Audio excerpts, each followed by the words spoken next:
প্রেগনেন্সিতে দাদা আলাদা লাইন হয়, আলাদা লাইন থেকেই তো দিচ্ছে ও। হ্যাঁ তাহলে আপনি কেন বলছেন পুরো লাইনটা টানতে হবে? একটা লাইনে কেন যেতে বলছেন? সবার জন্য পুরো লাইন আছে, হ্যাঁ এখানে তো আলাদা আলাদা যারা প্রেগনেন্সি 8-9 মাস যারা লাইন রয়েছে সবাই তো আলাদা লাইন করেই তো দিচ্ছে এখানে। হ্যাঁ তাহলে আপনি কেন বলছেন পিছনে একটা লাইন যেতে হবে? প্রেগনেন্সি তো জমা নেওয়া হয়েছে, আপনি তাহলে কেন বলছেন এক লাইনে যেতে হবে? কাকে বলেছি? হ্যাঁ কাকে বলেছি? আপনি কেন বলছেন এক লাইনে যেতে হবে? কাকে বলেছি? আমাকে বলেছেন। আপনাকে বলেছি, হ্যাঁ। প্রমাণ আছে না আপনার কাছে? আমি বলেছি আপনাকে। তাহলে এখন একটা দুটো লাইন হবে তো? বলছি এখানে দাঁড়াতে একজন একজন করে নেওয়া হচ্ছে। দুটো লাইন হবে তো এখন? আপনি সেটা বলুন। আমি জানি না। হ্যাঁ দরকার করে আপনি বলতে হবে। তাহলে আপনি স্টাফ রয়েছেন, আপনি এমন কথা বলছেন? এগুলো কবে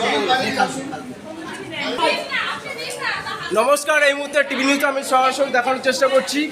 যারা প্রেগনেন্সি মহিলা রয়েছে তারা এই লাইনে, যে স্টাফ রয়েছে সে বলছে এই লাইনে টানতে হবে। যারা 8-9 মাস প্রেগনেন্সি রয়েছে তারা বলছে এই লাইনে টানতে হবে। আমি যখন কোশ্চেন করি যে রয়েছে, আমি তাকে কোশ্চেন করি, সে আবার কথা ঘুরিয়ে নেয়, সে বলে না ঠিক আছে দুটো লাইন করতে হবে।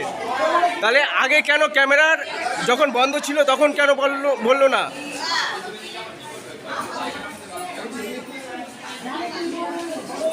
এটা হচ্ছে প্রেগনেন্সি লাইন, যেখানে সেখানে প্রত্যেকটা জায়গায় রুলস রয়েছে যে প্রেগনেন্সিতে আলাদা লাইন হবে। স্টাফ বলছে যে এখানে আলাদা লাইন হবে না, যখন ক্যামেরা অন করি তখন বলছে না ঠিক আছে আলাদা লাইন করো।